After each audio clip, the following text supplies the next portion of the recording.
Today we're going to show you how to change a water filter in your fridge. If you're not sure what style or type it takes, you can find the information inside the door on a sticker located up towards the top. It'll give you the model and serial number.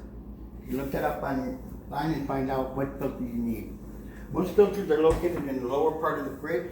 You'll find a door down here, which is right in this location. Know what filter you need. We just happen to have one here.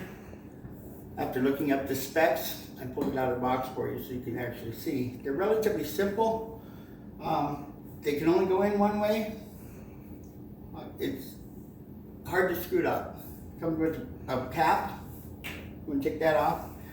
There's a door down here and it just pops right open on one side. You'll see where you can stick your fingers in behind. You can't really do it on this side. You pop it, pull it out. Notice the arrows here for the filter. It's important to get that straight because it's got some notches here on the side that the door locks on to help hold it secure.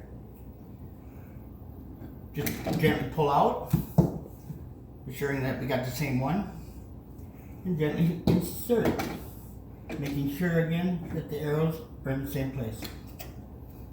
Close the door. Stubborn.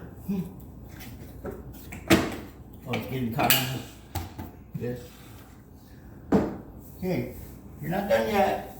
We want to reset the filter indicator, and it's located towards the top of the fridge again.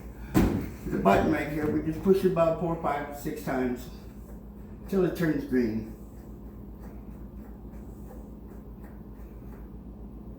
Come on, there you go.